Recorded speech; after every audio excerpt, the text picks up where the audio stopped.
Assalamualaikum warahmatullahi wabarakatuh. Selamat sore, salam sehat dan salam bahagia selalu. Teman-teman, berjumpa kembali kita di Desa Institut dalam program Sambel Desa, sama-sama belajar desa. Dan hari ini kita akan belajar bersama tentang peran dari kader pemberdayaan manusia dalam percepatan dan penurunan stunting di desa. Jadi nanti kita akan belajar bersama dengan pemantik kita yaitu Kang Imanuddin ST. Beliau adalah PD dari Kecamatan Baturaden, Kabupaten Banyumas, Jawa Tengah. Sebelum nanti waktu kita berikan kepada Kang Iman, sebelumnya perlu saya ingatkan kepada teman-teman bahwa batas waktu untuk upload data perpanjangan kontrak TPP kerja di 2023 adalah besok. Jadi teman-teman yang belum mengupload data tentang surat permohonan dan surat pernyataan perpanjangan kontrak bagi TPP di tahun 2023 masih ada waktu. Jadi nanti setelah ini yang belum untuk segera mengupload datanya ya, jangan lupa. Kemudian informasi yang kedua, mungkin ini juga ada di lokasi tugas teman-teman di provinsi yang lain, bahwa hari ini ada surat pemberitahuan terkait adanya double job bagi TPP yang semua terdeteksi dan data itu diberikan oleh PPK. Jadi pejabat pembuat komitmen atau yang menandatangani komitmen tentang tenaga pendamping profesional dari Kementerian Desa mendata teman-teman yang masih masih terlibat kontrak sehingga muncul double job dalam penganggaran yang ada di APBN. Jadi untuk itu nanti pasti teman-teman akan ada informasi tindak lanjut dari Korprop masing-masing. Jadi segera memilih apakah lanjut di TPP ataukah memang memilih dari pekerjaan sebelumnya. Yang di sini kalau surat itu kalau sempat kami baca tadi informasi yang kami terima ada banyak yang double job terdeteksi di Dinas Pendidikan serta dari Kemenak. Jadi bagi teman-teman yang data-datanya sudah disampaikan oleh Korprop masing-masing untuk segera ditindaklanjuti karena ada surat pernyataan terkait dengan hal tersebut. Jadi monggo segera ditindaklanjuti karena semua akan berpengaruh dengan kontrak kerja kita di tahun 2023. Bukan hal yang bukan hal yang menakutkan, tapi memang semua adalah pilihan. Dan pilihan itu sepenuhnya diserahkan pada pribadi masing-masing. Baik teman-teman, selama 1 jam ke depan kita akan belajar bersama tentang topik sore hari ini, tentang apa sih peran KPM dalam percepatan dan penurunan stunting yang ada di desa. Kita sapa dulu pemantik kita sore hari ini. Beliau adalah Kang Imanuddin ST, TPP dari Kecamatan Baturaden, Kabupaten Banyumas, Provinsi Jawa Tengah. Selamat sore Kang Iman. Selamat sore Mbak Tia. Assalamualaikum warahmatullahi wabarakatuh. Waalaikumsalam. Giat berdesa hari ini gimana Kang? Lancar? Kalau hari ini agendanya itu satu menghadiri kaitannya dengan pembangunan gedung BUMDes yang mana itu dulunya itu adalah rumah produksi maggot BUMDes Berkah Maju Bersama. Tahun ini direnovasi dan sudah layak sebagai kantor. Dan sekali lagi saya ucapkan terima kasih Kementerian Desa yang telah memberikan alokasi untuk renovasi pembangunan, di mana itu masuk dalam prioritas oleh Pemdes Tempuak, ternyata ditangkap dan sekarang sudah bisa beroperasional. Nanti kegiatan-kegiatan seluruh BUMDes itu sudah menempati kantor secara permanen. Yang kedua adalah saya mengucapkan tanggal 22 Desember adalah Hari Ibu, di mana ibu itu adalah segala-galanya buat kita, gitu ya. Dan tadi dimeriahkan oleh Pemdes Putasari dengan lomba cerdas cermat untuk kader kesehatan dan lomba dongeng untuk kader pemberdayaan perempuan, yaitu kader PKK. Dan ini menjadi sebuah luar biasa. Ternyata saya senang desa-desa itu sudah mulai bisa mandiri. Kalau kayak gini, bagaimana ternyata ready dan senang saya. Gitu, Pak. Iya, luar biasa. Kami tunggu link YouTube-nya, Bang, karena kita tahu bahwa Kang Iman juga aktif sekali di influencer di desa TV Desa untuk Banyumas. Jadi nanti kita tunggu referensi kegiatan yang mungkin bisa menginspirasi kita, seperti yang dilaksanakan oleh Kang Iman. Terima kasih Kang, giatnya hari ini sukses dan lancar. Untuk selanjutnya terkait dengan topik sore hari ini, peran KPM dalam percepatan dan penurunan stunting yang ada di desa, monggo, kami silahkan. Oke, terima kasih. Saya mengucapkan syukur alhamdulillah pada hari ini kita masih bisa berkarya dan kita masih bisa memberikan ilmu yang insya Allah ini bagian dari obor kita menyalakan lilin. Karena apa? Di sini adalah kita ingin memberdayakan bahwa masyarakat desa itu bisa, ya, desa itu bisa, itu menjadi rohnya. Ayo kita sebagai TPP buktikan dengan action, dengan hasil karya, dan itu bisa terpublish. Dan tadi disampaikan oleh Mbak Tias, bisa kok dipoto, bisa kok dibuat video sehingga suatu saat rekan-rekan kita se-Indonesia dan juga kementerian ataupun lembaga bisa melihat, oh di situ ternyata Mas Suyud ada gitu, di situ Mbak Tias ada hadir gitu. Oke, mohon izin Mbak Tias bisa di-share-screen-kan materi hari ini, dan saya mohon sekali lagi saya hanya sekedar memantik saja. Nanti kembali lagi kita di sini adalah share dan care ilmu khususnya tentang pemberdayaan masyarakat, yaitu kader pembangunan manusia. Silakan Mbak Tia, bisa diserahkan.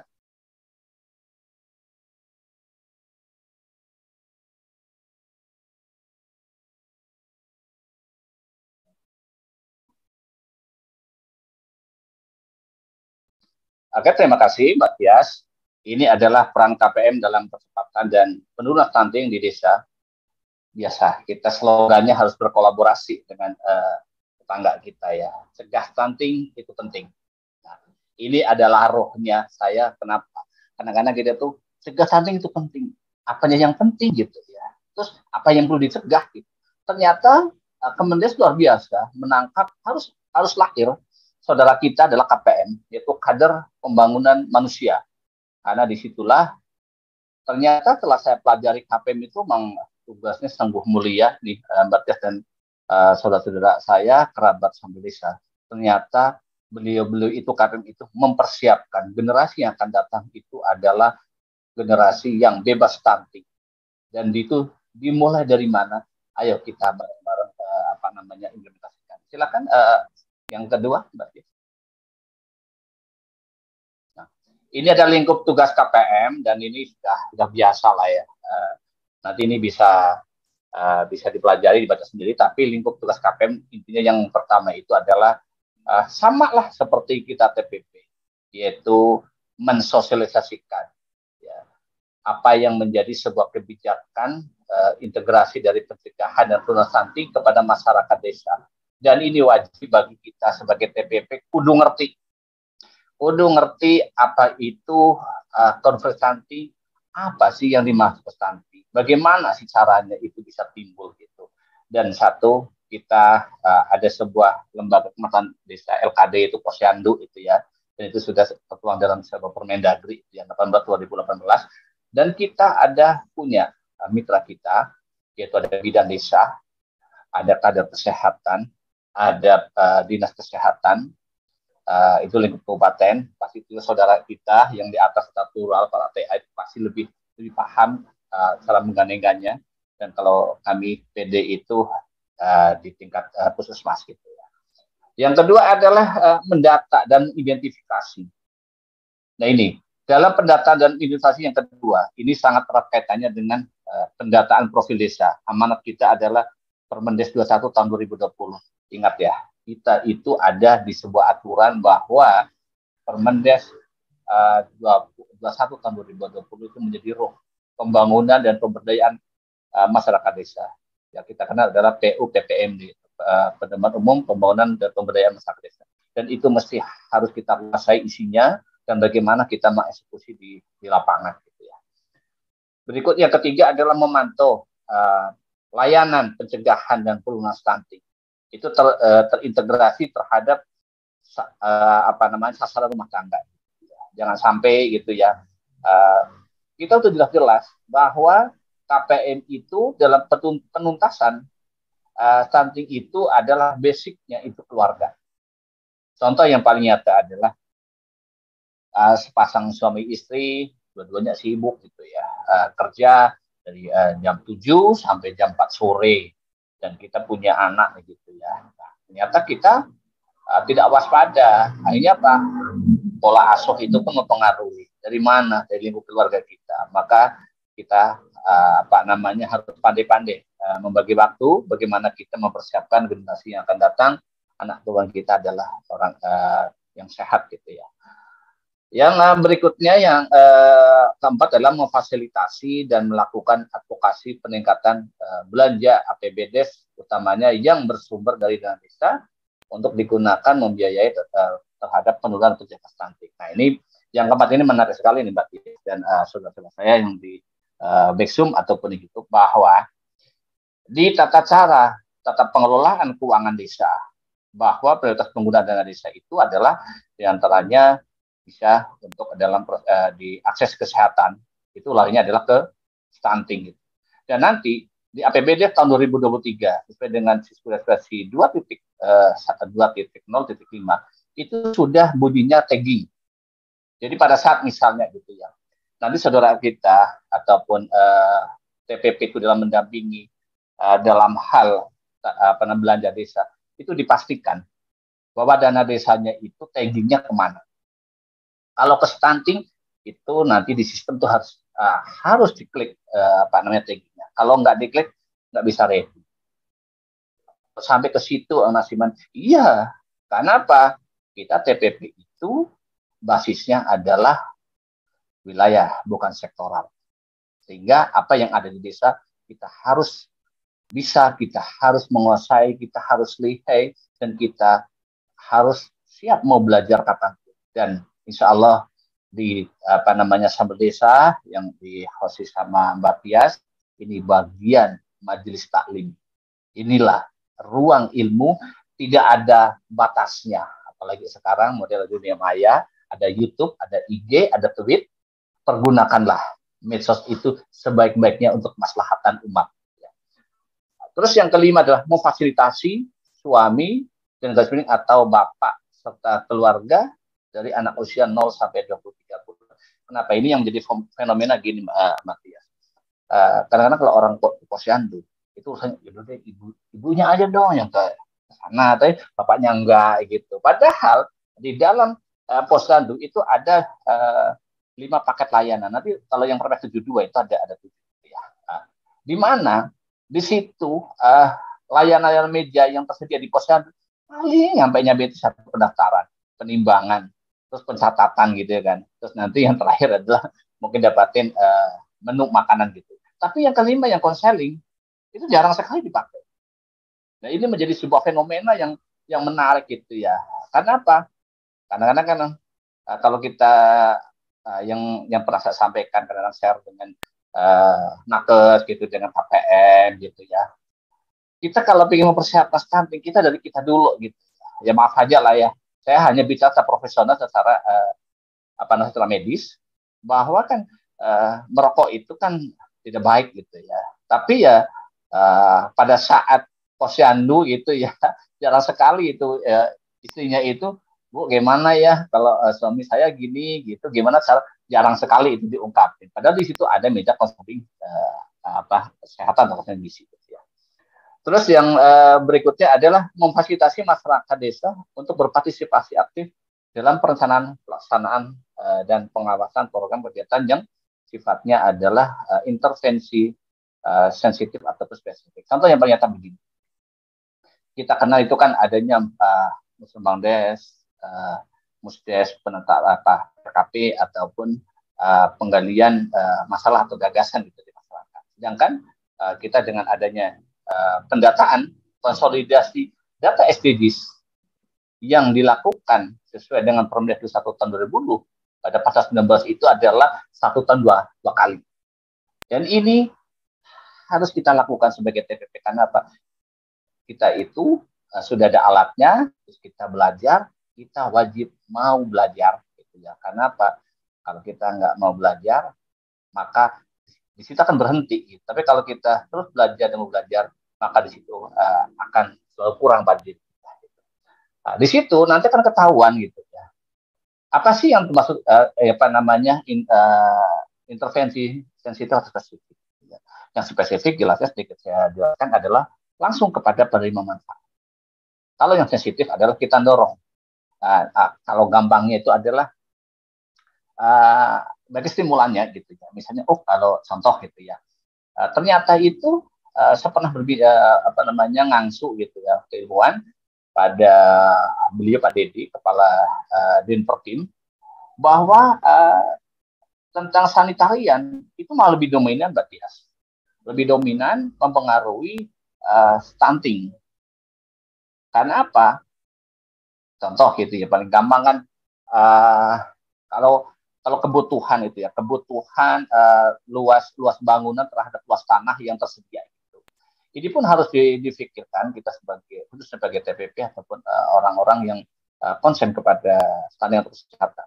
Ya setidaknya kalau kita udah tahu ya tersedialah sebuah lahan yang lebih sehat, lebih safe gitu ya. Contohnya adalah mesti di dalam rumah itu ada jambannya itu pun harus standar gitu. Kadang-kadang jambannya ada Mbak Tias, tapi safety tanknya nggak ada. Taunya apa? Langsung buangnya kalau nggak ke kolam, itu ke air permukaan. Kemana itu? Sungai. Nah, yang penting kalau sungai itu langsung lancar. Ternyata karena ketersediaan lahan yang nggak ada, malah saluran drainase yang harusnya dipakai untuk air hujan ikut juga gitu kan. Jadi itu harus disikapi betul gitu ya. Terus yang ketujuh adalah memonitor dan memfasilitasi rumah tangga yang memiliki ibu hamil gitu.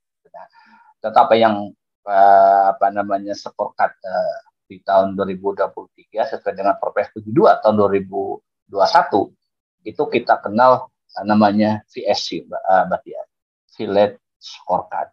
Itu yang akan dipakai oleh saudara kita, dan kita sekali lagi baik itu pemerintah desa ataupun pegiat desa khususnya yang gandrung dengan urusan stunting kesehatan, apalagi TPP, itu harus tahu benar apa sih yang akan yang harus kita sikapi terhadap proses untuk penurunan atau stunting sesuai dengan Perpres tahun 72 tahun 2021.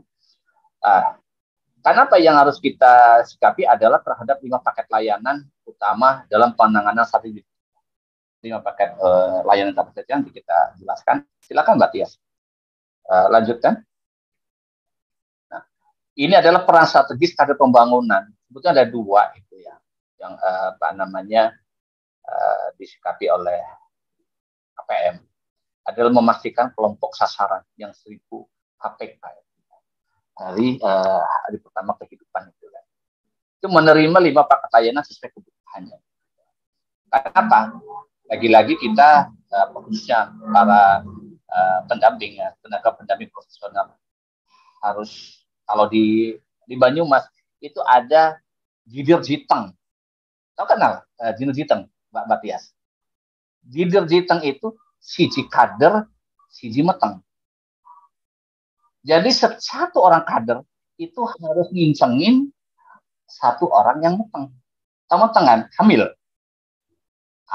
Itu sudah terstruktur masif itu oleh Dinas Kesehatan. Dan ini luar biasa karena yaitu salah satu adalah apa yang saya tadi sampaikan.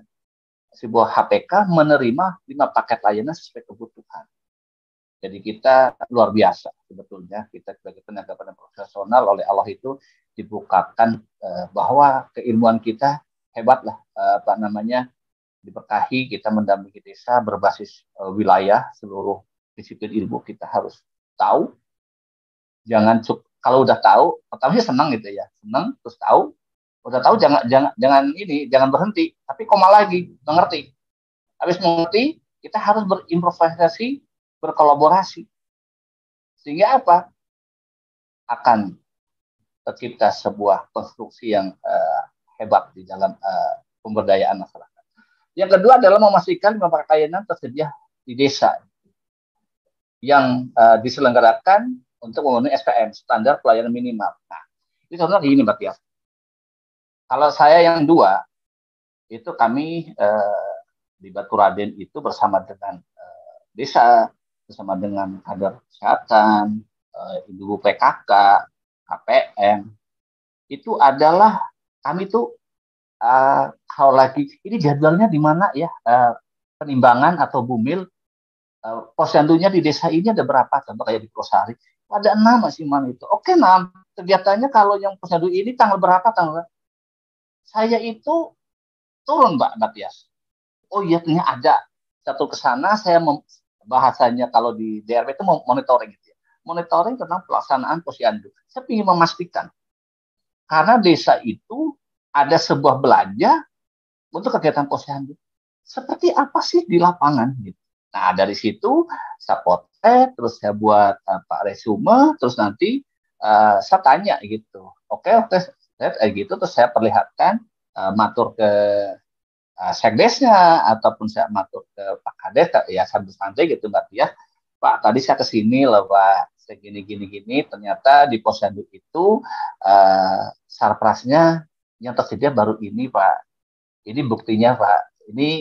Ini kalau ini videonya. Gitu. Saya seperti itu Mbak Tia. Jadinya kita sebagai TBP ya harus seperti itulah kita berkomunikasi kepada penerima manfaat ataupun pengguna daripada kegiatan belanja di APBDes, baik itu bersumber dari PAD, dana desa, BanQ, ataupun yang lainnya.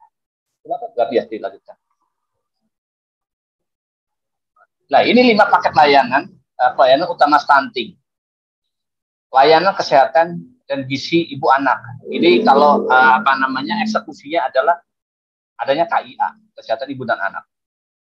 Berarti kalau KIA sekarang itu kan kemarin saya terima kasih kepada Dinkes dan Dinsos Perwades Kabupaten Banyumas kemarin waktu bulan Oktober September September itu kami diberikan kesempatan untuk ikut bareng-bareng peningkatan kapasitas terkait dengan stunting gitu ya, stunting bersama dengan bidan desa, bersama dengan para pendamping, terus KPM yang ditindaklanjuti sampai ke tingkat kecamatan.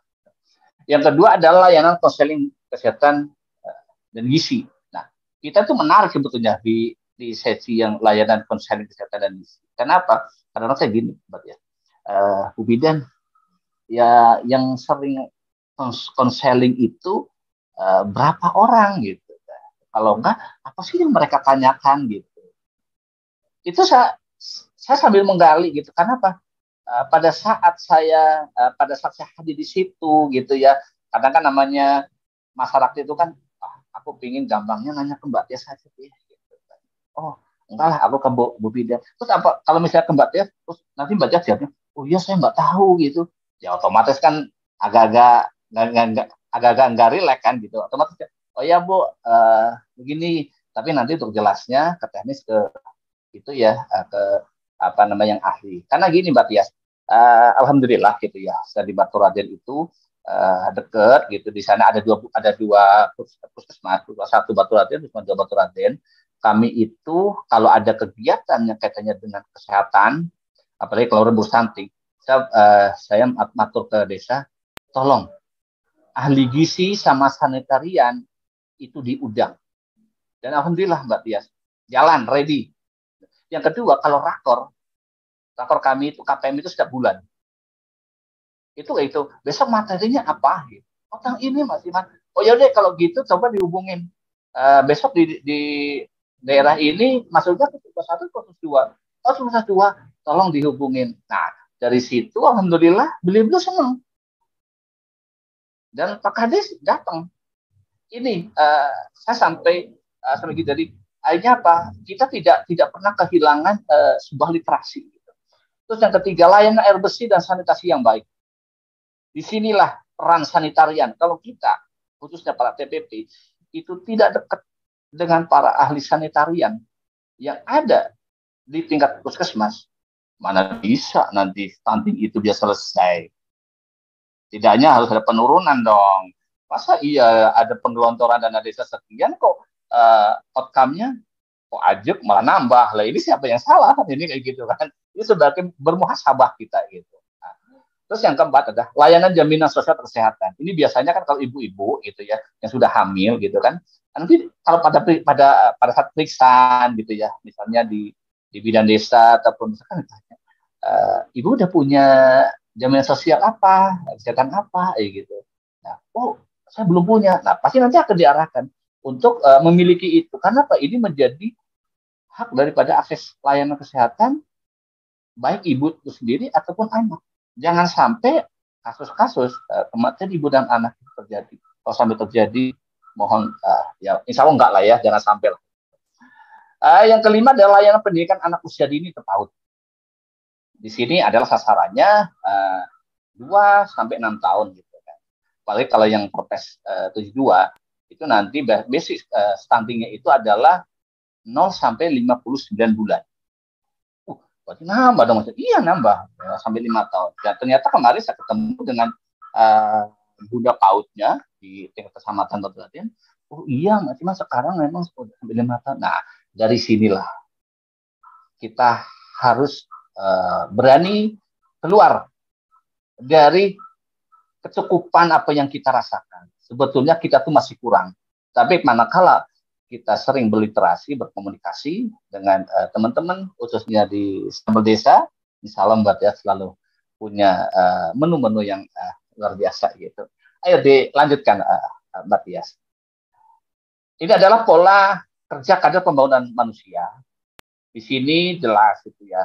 Ini ada biasanya ada keluarga, posyandu PAUD gitu ya. Nah, keluarga harus seperti itu gitu ya. Tentunya kita sebagai TPP dalam mendampingi KPM. Jangan kita memaksa KPM, oh KPM harus kayak gini-gini gitu. Tapi kitanya nggak ngerti apa-apa. Jangan sampai seperti itu. Ayo kita duduk sama rendah bersama tinggi. Jangan sampai KPM-nya berdiri, kita malah duduk atau sebaliknya. Kan nggak enak kayak gitu kan. Nah, di sini mesti harus tahu pemetaan itu sasaran layanan pemantauannya itu layanan sepekat PMK 193 2018. Nanti kalau lebih jelasnya bisa ngedol sendiri ya yang PMK 193 ini yang masih menggunakan yang lama gitu ya. Terus berikutnya dalam pemetaan itu akan menghasilkan sebuah analisa dan rekomendasi. Kalau di HDW kan ada itu kan. HDW itu ada. Jangan sampai kita lagi-lagi TPP itu nggak ngerti isinya yang ada di dalam alat kerjanya KKN. Baik itu yang sistematik HDW ataupun yang Excel-nya gitu ya. Kita ketemu sasaran tidak mendapatkan layanan, permasalahan layanannya seperti apa. Sejak kita turun pada sisi berada advokasi. Advokasi itu adalah kita penguatan gitu ya, ataupun kita backup gitu. Kepada apa? Pelaksana layanan terhadap pemerintah desa, terhadap rembuk stunting. Jangan lagi-lagi gitu ya. Rembuk stunting itu bagian yang wajib bagi desa setahun sekali itu kan rembuk stunting itu kan itu harus. Karena apa? Nanti di VSC Village Sakokatnya sesuai dengan Perpres 72 tahun 2021 itu nanti ada sebuah pertanyaan, apakah desa melaksanakan rembuk stunting? Itu ada gitu. Nah, apalagi udah dimasukin ke situ ya, mau nggak dimasukkan ke itu aja kita wajib. Karena apa? Rembuk stunting itu adalah akan menghasilkan sebuah rekomendasi. Ada dituangkan dalam berita acara. Oh Pak Kades, desa ini kita menghasilkan dalam setahun hasilnya seperti ini. Maka di situ, oh ini masuk intervensi sensitif, oh ini spesifik gitu. Dan kita pendamping ya harus paham benar. Gitu. Oke selanjutnya Mbak Tia. Halaman berikutnya, Mbak. Ya. Tahapan pelaksanaan tugas untuk KPM itu ada 5. Ini yang harus dipahami saudara saya KPM yang hadir di YouTube ataupun di Zoom meeting. Juga kita sebagai pendamping gitu ya. Desa pun harus tahu bahwa tahap 1 adalah pemetaan sosial dan pendataan 1000 HPK hari pertama kehidupan. Jadi ya itu tadi di Bayu itu ada jitang gitu. Nah itu ya harus ngerti gitu dan kita harus berkomunikasi gitu ya. maka di tempatnya Mbak Tias pasti ada lah itu kan bagian dari intervensi sensitifnya gitu kan. Tahap yang kedua adalah fasilitasi diskusi kelompok FGD gitu. Kalau kita bicara FGD gitu kan. Tapi kita harus berani mempraktekkan. Contoh kalau ada di dalam rebus stunting itu kan ada FGD gitu ya. Pada saat KPM itu menuangkan ini loh permasalahan yang ada di desa selama setahun ini. Nah, di situ kan kita harus bisa harus terlibat di dalam FGD itu sendiri. Sehingga apa? Ruhnya itu tidak ngalor ngidul gitu. Oh, ini datanya seperti ini loh, ini pesannya harus seperti ini gitu. Contoh adalah peningkatan kapasitas kader gitu ya. Itu kan menjadi menarik gitu, Mbak. Kadang-kadang jangan sampai ini kan kadernya kan bukan kader, bisa itu Karang Taruna, itu KPMD, KPM gitu ya, kader kesehatan. Itu di dalam CSC itu masuk loh Mbak Tias. Bagian nanti aku di bawah nanti saya jelasin. Yang ketiga adalah rembuk stunting desa. Nah ini menarik ini.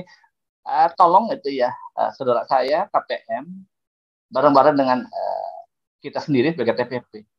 Yuk kita fasilitasi, kita edukasi, harus ada rembuk stunting desa. Jangan sampai itu tidak ada. Kalau tidak ada, maka gimana kita akan melakukan sebuah intervensi terhadap sebuah kebijakan yang ada di desa. Seperti itu Mbak Tia. Terus yang keempat, pelaksana kegiatan konservasi stunting, pelaksanaannya. Nah, ini kan tindak lanjut dari hasil rekomendasi rembuk stunting desa. Nah, tiba-tiba misalnya desa luar kayak gini, itu dapat dari mana? Gitu kan? Nah, ini disitulah kita harus bisa menganalisa, gitu. Dan harus bisa menghasilkan rekomendasi. Yang kelima adalah monitoring 5 pelayanan. Nah, seperti tadi Mbak Tia. Kita kalau di data SDG gitu ya, kan ada beberapa pertanyaan. Apakah ada pustu? Apakah ada PKD, apakah ada polindes, jarak rumah terhadap misalnya rumah sakit itu kan berapa kilo itu ya, satunya ada yang kilo, ada yang meter gitu ya. Apakah jarak ke rumah bersalin, ini sebetulnya itu bagian dari monitoring 5 pelayanan karena kalau orang miskin dia kan agak kesulitan itu untuk berkomunikasi ataupun logistik. Makanya pastikan saudara-saudara kita yang ada di desa gitu ya, yang tadi sampaikan 1 sampai 4 itu mendapatkan 4 pelayanan. Keenam adalah perencanaan kegiatan stunting APBDes. Nah ini perencanaan kegiatan stunting APBDes ini kan untuk di eksklusnya ada di APBDes perubahan ataupun di APBDes induk. Nah, ini pun harus jelas. Makanya saya terima kasih sekali Kemendagri dan BPKP gitu ya untuk Siskudes versi 2.0.5 tahun 2023 itu sudah ada taggingnya di Siskudesnya. Jadi insya Allah Mbak Tias dan rekan-rekan TPP dan desa kita lagi-lagi dimudahkan oleh Allah untuk eksekusinya Perpres 17 tahun 2021. Dilanjutkan Mbak Tias. Halaman berikutnya. Nah, ini prinsip kerja KPM. Di samping menjalankan tugas yang biasa itu tadi, ada 2 prinsip kerja yang harus dipegang KPM. Satu, berupaya mengajak peran serta partisipasi masyarakat dan lembaga dalam perencanaan pelaksanaan kegiatan dan pematangan. Ini adalah kalau kita bicara SDGs itu capaian etis nomor berapa ya Mbak ya? Nomor 17 ya. Nah, nomor 17 kita orang TPP harus hafal gitu. Tenaga pendamping profesor harus hafal SDGs 1 sampai 18 baik nama ataupun isinya. Wajib gitu ya Mbak ya. Apalagi Mbak Tias sudah melalui sertifikasi. Sekarang udah kompeten, berarti udah hafal. Amin gitu ya Mbak Tias ya. Nah di situ, kalau kita bicara nasional, bahwa yang nomor 1 itu bagian dari pilar pembangunan. Di mana semua harus berperan. Di sini ada partisipasi masyarakat. Karena apa? Pilar pembangunan itu yang kedua adalah kelompok masyarakat. Ini tidak bisa ditinggalkan. Ada akademi, ada filantropinya, ada media, ada covernya. 5-5-nya itu harus jalan. Ini dan kita sebagai KPM dan kita sendiri sebagai TPP harus mampu meracik seperti Mbak Tias meracik sambal gitu kan, jadi pedas-pedas agak-agak hangat. Gitu. Yang kedua adalah berupaya berkoordinasi dengan pelaku program dan lembaga lainnya. Nah ini kita saya gini Mbak, dalam saya kebersamaan dengan KPM juga KPLD, dan itu adalah satu, bidan desa harus kenal, terus harus maaf aja ya, harus punya kontak personnya Mbak. Karena apa? Ya kita kan melakukan sebuah kegiatan yang mulia. Mari kita muliakan desa. Dan ini ada selnya gitu. Yang kedua adalah bidan desa, oke, petugas puskesmas. Tadi yang saya sampaikan, contohnya ahli gizi sanitarian. Masa sih Mbak Tias nggak kenal sama ahli gizi sanitariannya, puskesmasnya, desa dampingannya Mbak Tias? Kalau nggak kenal ya, nanti aku akan bertanya ke Mbak Tias ya itu. Masa nggak kenal udah berapa tahun ya itu? Gitu. Yang kedua adalah dengan guru PAUD. Kita ingat bahwa ibu-ibu kita gitu ya, para petingkat pendidikan, guru PAUD itu pun sama. Pernahkah Mbak Tias itu bertandang ke sekolah TK ataupun kelompok bermain gitu ya? Nah, kita wajib ke sana gitu ya. Kenapa? Biar kadang-kadang kayak gini, dalam perasaan perempuan, ini kan boleh ya Mbak Tias ya, ada desa untuk PAUD gitu, oh boleh gitu. Nah, otomatis kita harus memastikan benar nggak gitu ke sana. Kalau kita pernah ke sana, oh iya Pak, kemarin saya ke sana ke TK ini, itu betul Pak, itu sarkasnya kurang, nggak ada APE luar, adanya APE dalam cuma ini aja. Nah, seperti itulah yang harus kita lakukan gitu contohnya. Terus aparat ataupun lembaga desa lain. Nah, inilah lembaga desa lain itu ya, macam itu kan ada tadi ada mungkin ada yang adanya lembaga adat, kita ada BPD, ada Karang Taruna, ada yang lain gitu ya. Terus aparat gitu ya. Tentunya adalah aparat yang menjadi bagian untuk memuluskan ataupun menjadikan kita dalam menjalankan program dari amanat dari Kemendes itu berjalan dengan baik. Berikutnya Mbak, langkah-langkah yang perlu dilakukan. Nah, tentunya ini adalah bagian dari pilar pembangunan yang paling utama. Itu government. Government-nya itu ada di pusat, provinsi, kabupaten, desa. Apa sih yang harus dilakukan agar terjadi sebuah pembinaan terhadap KPN berjalan dengan baik? Satu adalah penentuan tugas KPN dalam pelaksanaan integrasi, penjagaan dan tuntas stunting di tingkat desa. Dalam hal ini berarti kepala desa harus mengeluarkan SK. Perhatikan SK-nya, dan kita sebagai pendamping juga harus memastikan setiap awal tahun mana sih SK yang tahunan, SK yang tidak tahunan itu dipastikan. Kalau memang itu menjadi bagian dari kerja desa dan tupoksi dalam kegiatan desa, ya kalau memang harus ada SK-nya, dipastikan harus ada. Yang kedua adalah identifikasi ketersediaan sumber daya dan personel pembiayaan KPN. Nah, di sini ini menarik. Jadi kalau kita sering gitu ya, saya yakinlah teman-teman TPP di seluruh Indonesia itu sudah begitu dekat dengan KPM, jadi tahu kebutuhan KPM itu apa. Jangan sampai ini KPM kayak gini, nanti malah pendampingnya nggak tahu. Tapi ya, gitu kan jadi aneh gitu loh kan. Jangan sampai lah kayak gitu ya. Selanjutnya Mbak Tias, halaman berikutnya adalah pengembangan sistem insentif berbasis peningkatan kinerja KPM. Ini tentunya ada sebuah standar gitu ya, standar yang harus diberikan haknya kepada KPM sesuai dengan SSA masing-masing kabupaten kota di Indonesia. Dan apabila memang contoh gitu ya, yang lainnya adalah misal KPM itu melakukan kegiatan rakor itu pun ya kalau memang itu bisa dianggarkan ada sesuai ketentuan yang ya harus masuk dalam belanja. Yang terakhir adalah pensinergian kinerja KPM dengan dinas layanan OPD terkait upaya penjagaan tuntas stunting.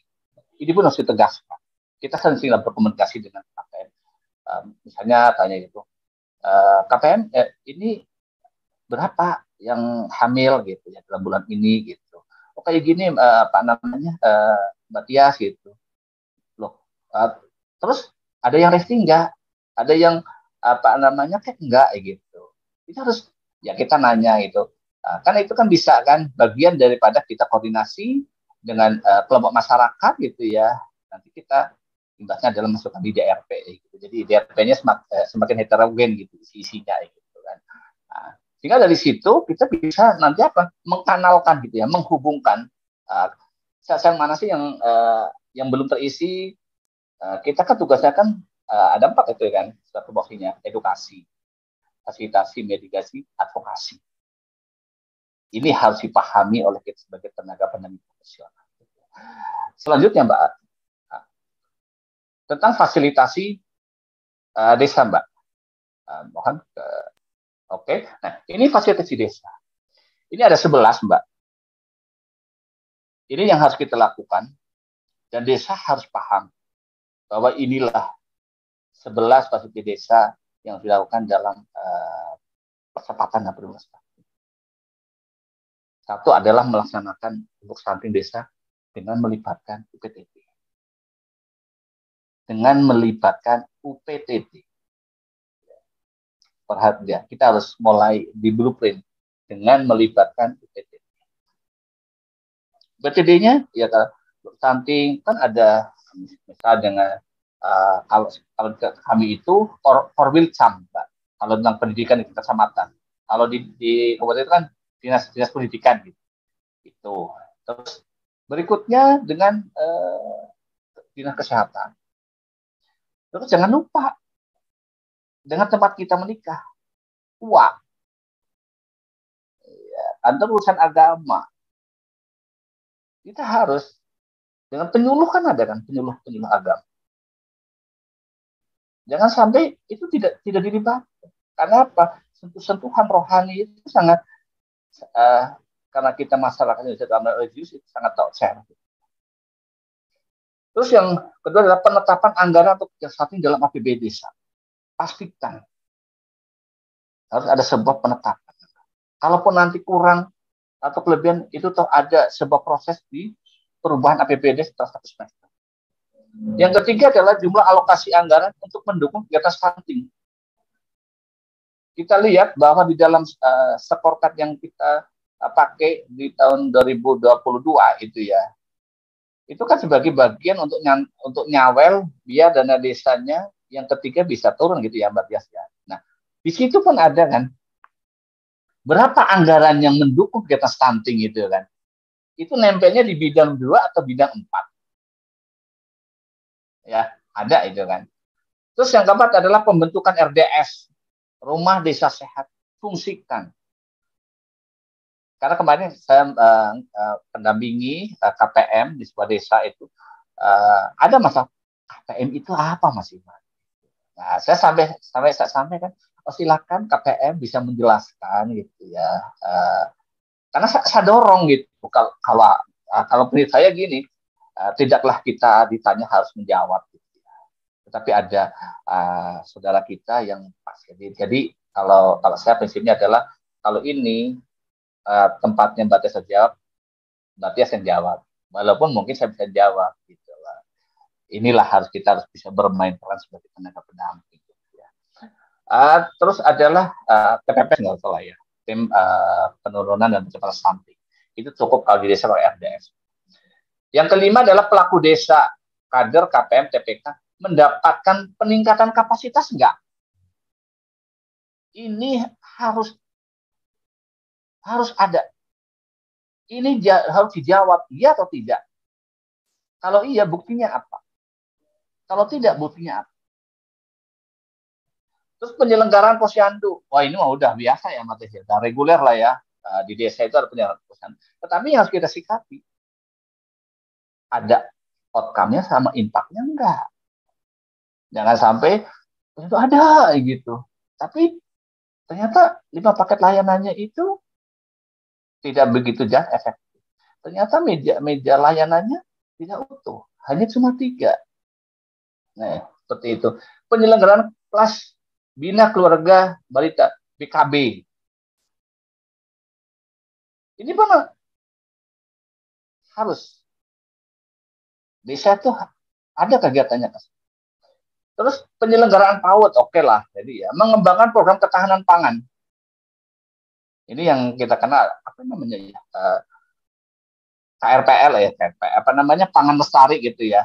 Pemanfaatan pekarangan rumah, KRPL lestari, pangan lestari gitu ya. Terus ketiga, kebun, kandang, kolam.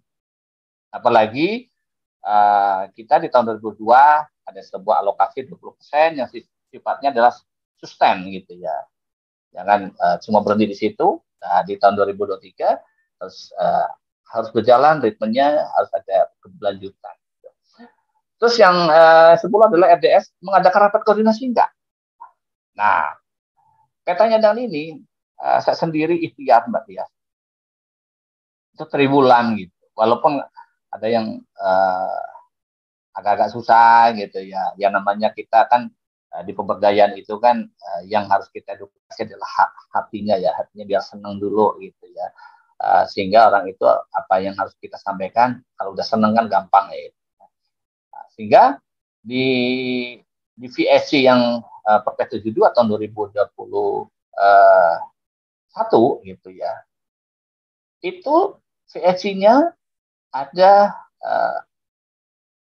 1, kedua, ketiga, dan keempat.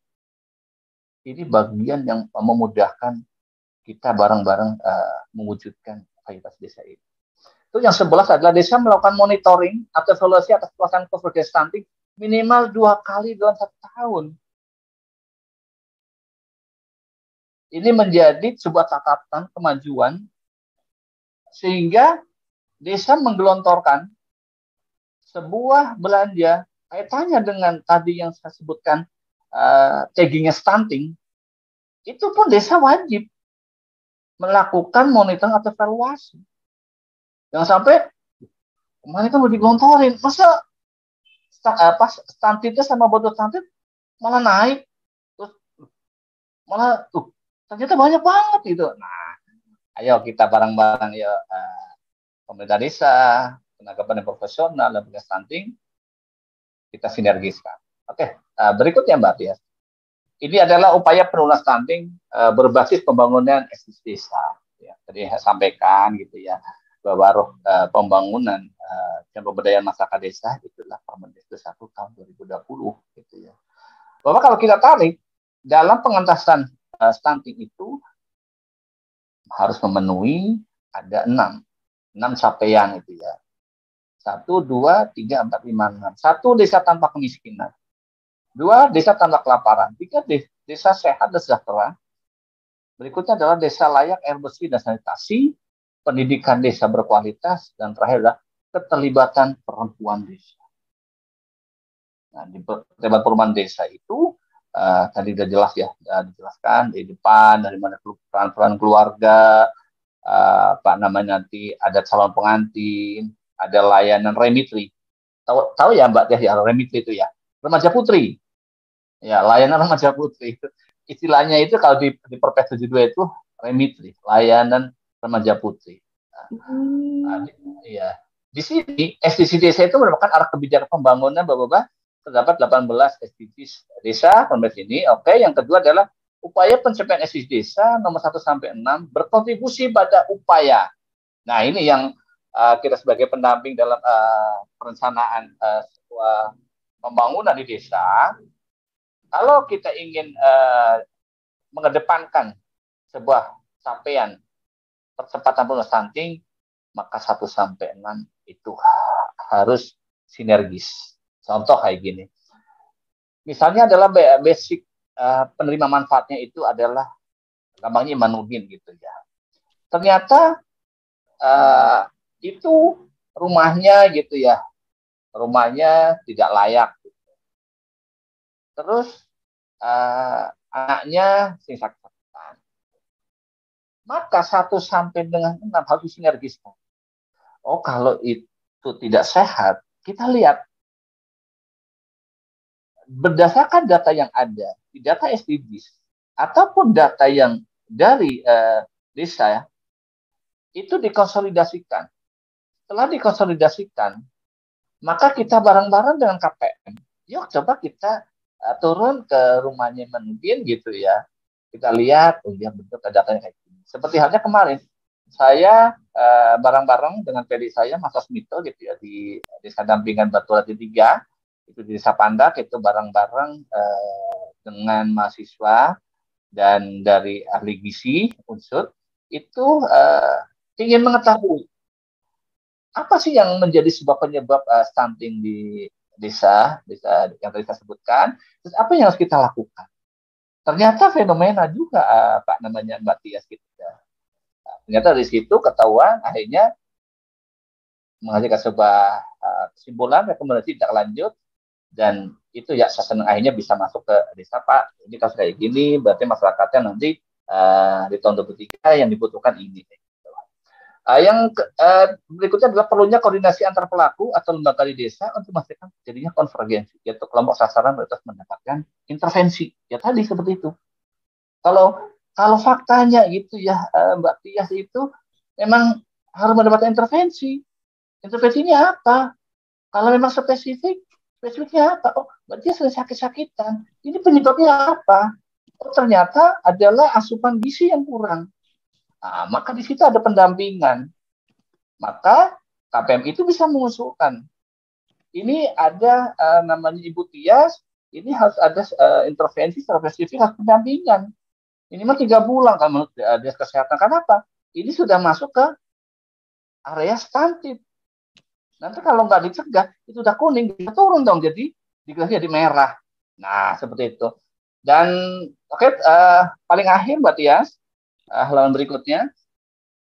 Dan terima kasih Mbak Tias, saya Imanudin gitu ya, dan sering aktif gitu ya. Ada 2 YouTube yang bisa Bapak Ibu, rekan-rekan KPM, rekan-rekan TPP, moga-moga apa yang saya unggah itu bisa bermanfaat. Ada di Imanudin Banyumas ataupun ada di TV Desa Banyumas. Selamat berdiskusi, dan saya kembalikan kepada Mbak Tias. Semoga apa yang tadi saya sampaikan itu adalah bagian ikhtiar saya. Atas kekurangannya adalah kurang pada diri saya, dan saya mohon berikan kami sebuah solusi apabila itu ada yang salah. Terima kasih Mbak Tias. Saya kembalikan. Iya, luar biasa Kang Iman. Terima kasih banyak ilmunya hari ini. Jadi kalau boleh saya menyampaikan ya, keterkaitan dengan KPM, sampai saat ini saya belum pernah mendapatkan pelatihan khusus tentang KPM. Artinya ketika kita harus bersinergi dengan KPM, kemudian mensukseskan program, saya sendiri ya belum pernah dilatih tentang apa itu KPM, kemudian kerjanya bagaimana dan sebagainya. Jadi forum sore hari ini menambah referensi kami, karena selama ini kami hanya belajar secara mandiri, otodidak, memahami sendiri regulasi yang ada, sedangkan secara struktural resmi kami belum pernah ada pelatihan formal tentang tugas pokok KPM serta peran KPM dalam percepatan penurunan stunting di desa. Matur suwun Kang Iman, ilmunya hari ini mewakili teman-teman, terima kasih banyak. Oke, sangat bermanfaat sekali. Jadi teman-teman, materinya Kang Iman hari ini sudah kami share di meeting chat yang ada di Zoom.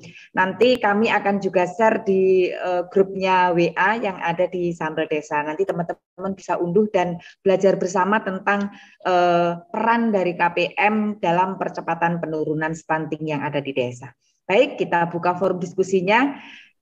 Luar biasa materi hari ini Kang Iman, artinya sangat jelas, sudah sangat jelas kalau tadi dipaparkan oleh Kang Iman, tapi tetap kita akan membuka forum diskusi, dan mohon izin kita juga menambah waktu ya Mas Dendi, karena memang luar biasa topik sore hari ini temanya. Baik, di sini ada yang sudah ada raise hand, ada PD dari Pamotan, Amalia, monggo dipersilahkan untuk langsung open mic. Oh sudah, langsung monggo. Oke. Terima kasih Mbak Amalia, selamat sore. Ya, maaf. Ini terkait dengan KPM ini ya, menarik sekali. Jadi barusan tadi siang kami juga baru ketemu KPM dan RDS terkait dengan mengefikan kegiatan untuk penanganan stunting di tahun 2023.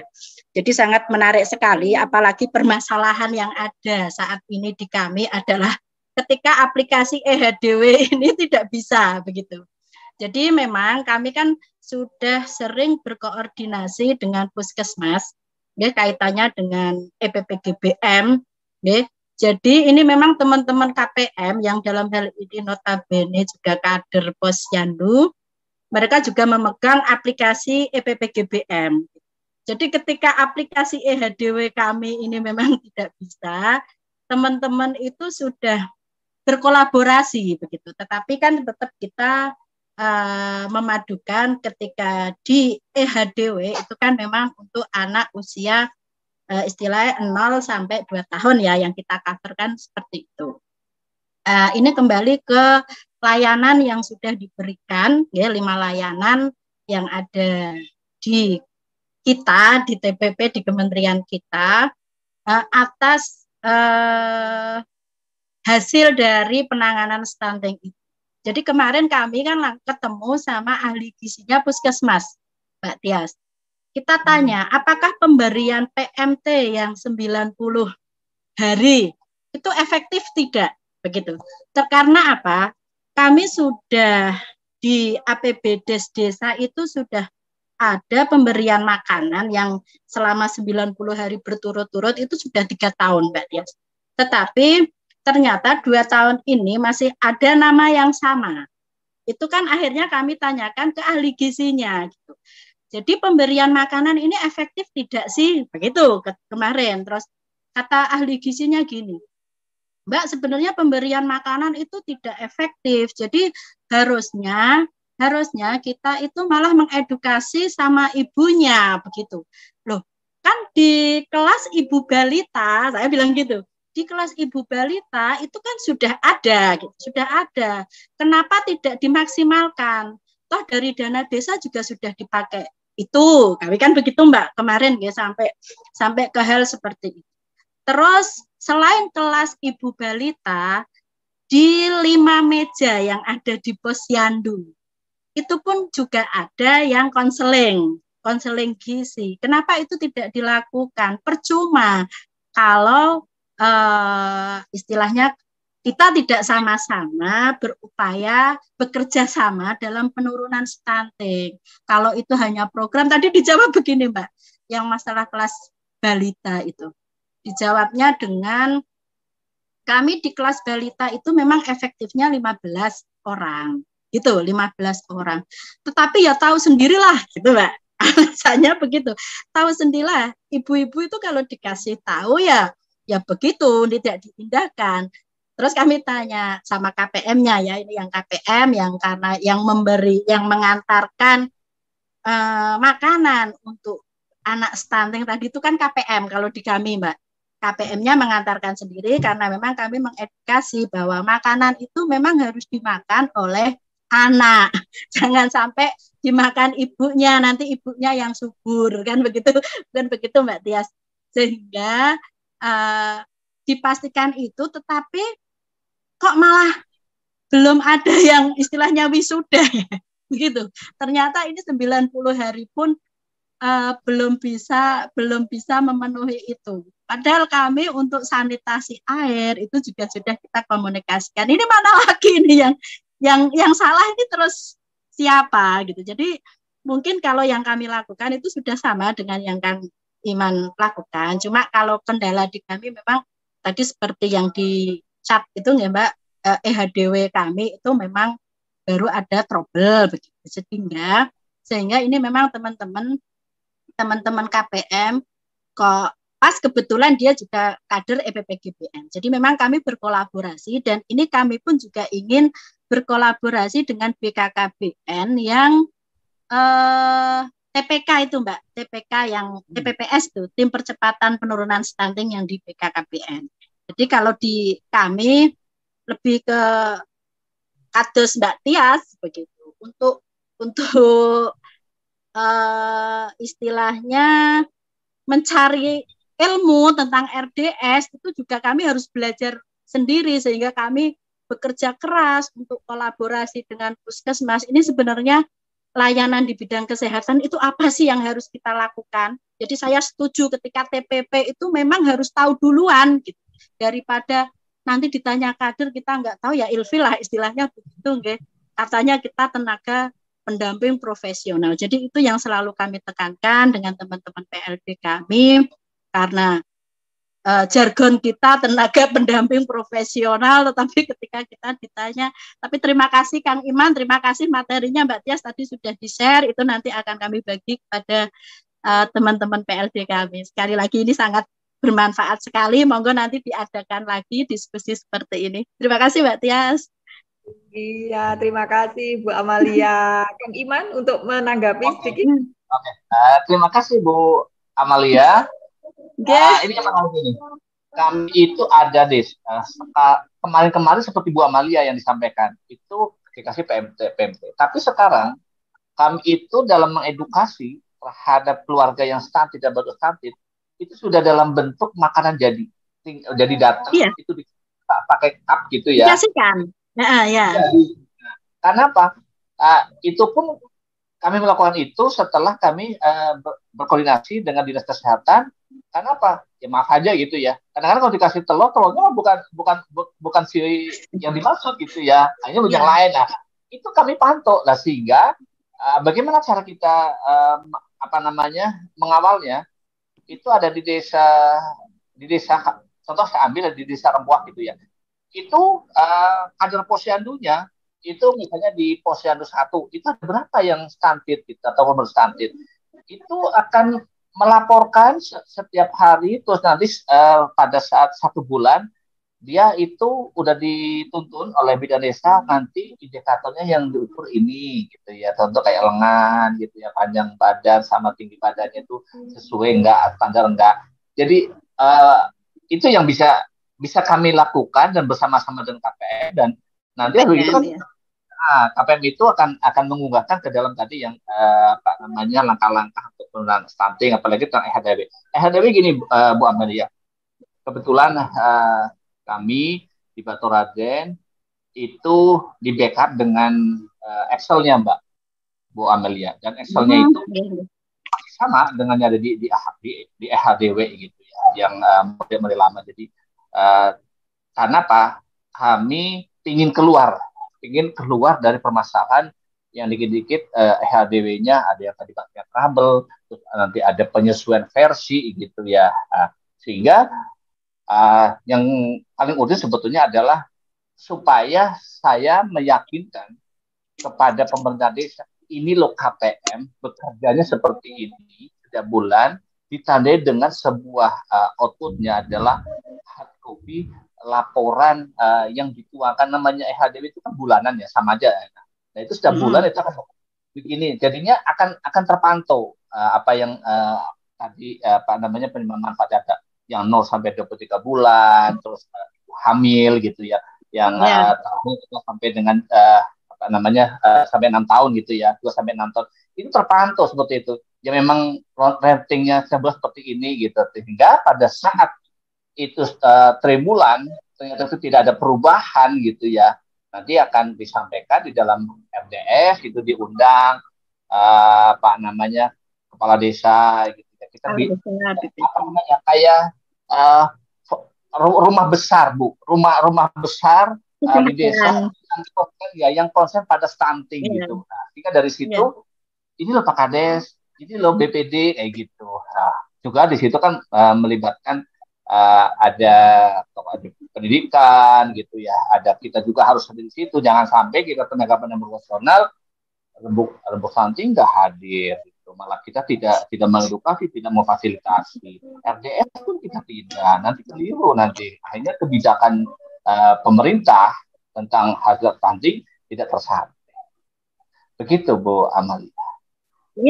Iya, kalau hal semacam itu memang sudah kita lakukan. Cuma yang jadi permasalahan tadi termasuk akan gizi 90 hari itu jenis makanannya apa, itu kan memang sudah ditentukan dari puskesmas, Mas Iman.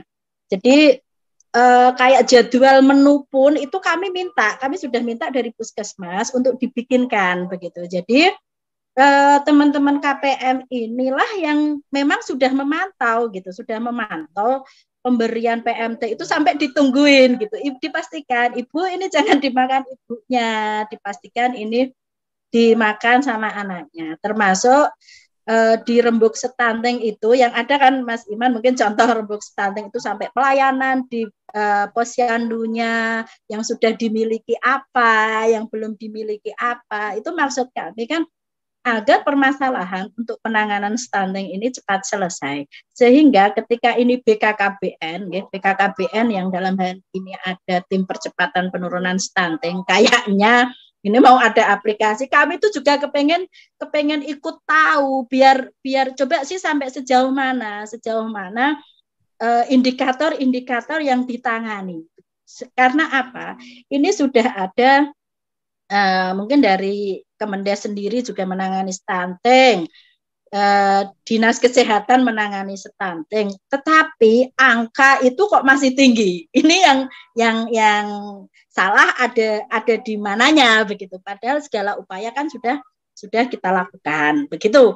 Jadi kayak besok Senin ini kami juga akan diajak berkoordinasi dengan DKK Kabupaten kaitannya dengan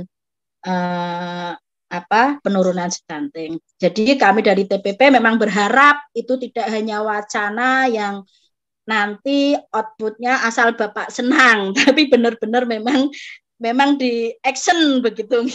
Kita kepengennya kayak gitulah, daripada banyak action, banyak program, tetapi sasaran juga masih tinggi karena di kami itu ada 3 desa lokus stunting. Stuntingnya ada yang sampai 20. Itu pun juga kemarin sudah di kemiskinan ekstrim itu juga jadi lokus juga. Jadi ini kita memang baru benar-benar apakah sampai kemarin kami begini, waktu di RKPDes di bulan September kemarin itu. Apakah dana desa besok untuk tahun 2023 itu karena kebetulan sini lokus stunting dan lokus kemiskinan ekstrim, apakah besok kita gelontorkan hanya untuk bidang kesehatan saja? Sampai saya mencoba memprovokasi kader-kader ini, karena sudah 2 tahun itu kok enggak turun begitu, enggak turun.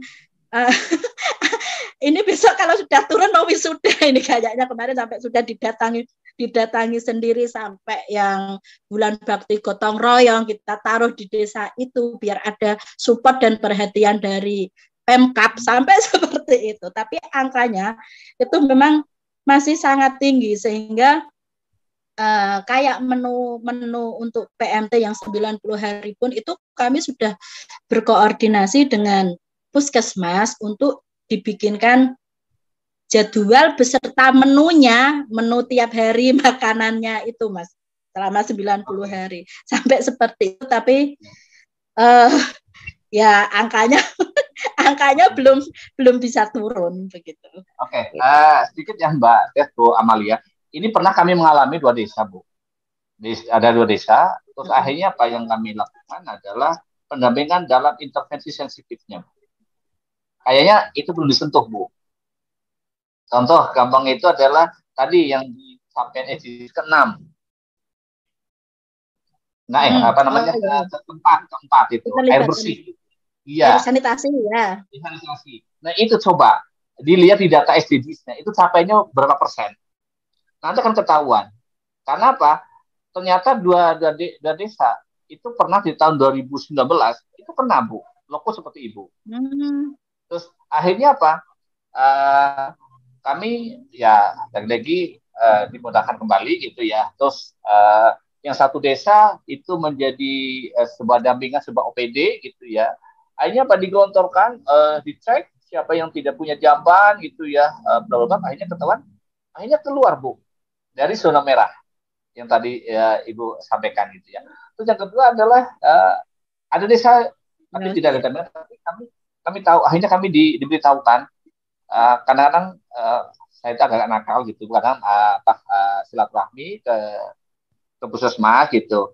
Bapak Ibu sementara izin gitu, pernah saya buatkan shootnya gitu ya di YouTube gitu ya, untuk hanya mengingatkan saya bahwa saya pernah datang ke sana, terus saya ngangsu ilmu tentang intervensi sensitifnya itu ternyata tidak harus itu PMT, ternyata sanitarian itu penting, sehingga saya minta data, Bu, bisa nggak saya dapetin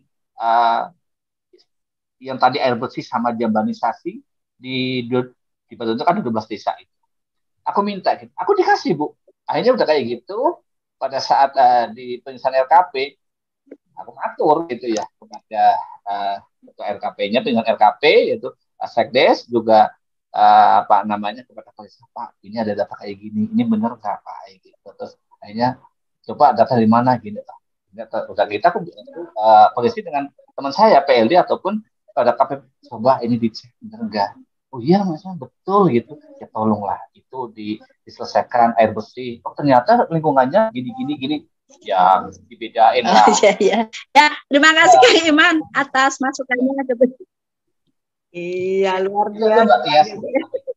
Ya, memang harus ada keseimbangan antara intervensi gizi sensitif dan intervensi gizi spesifik. Yang jelas 5 layanan dasar yang harus dipenuhi untuk pencegahan stunting itu harus semuanya tercover. Jadi kalau memang kebutuhan asupan gizi, konseling dan lain sebagainya itu sudah dianggap sudah maksimal, tetapi masih belum bisa mengatasi stunting yang ada di desa, maka mari kita lihat apakah lingkungannya, apakah memang kebersihannya, atau memang kondisi rumahnya. Jadi memang harus dilihat secara global. Baik, tak terasa teman-teman, waktunya sudah lebih dari jam yang sudah dijadwalkan, tapi tidak apa-apa. Yang jelas sore hari ini materinya sangat menarik dan pasti bermanfaat untuk teman-teman. Tetap ikuti kami di Forum Sambal Desa agar kita bisa sama-sama belajar dengan topik-topik yang tentunya kita butuhkan dalam proses mendampingi dan memfasilitasi desa. Luar biasa, Kang Iman, closing statement untuk sore hari ini. Terima kasih Mbak Tias. Satu hal yang harus kita sampaikan dan harus kita lakukan, bahwa dalam penurunan dan percepatan terkait dengan penuntasan stunting, ada 2, intervensi sensitif dan spesifik, dan lakukan kita sebagai tenaga penembak proses nasional. Tupoksi peran ditunggu oleh pemerintah desa. Terima kasih Mbak.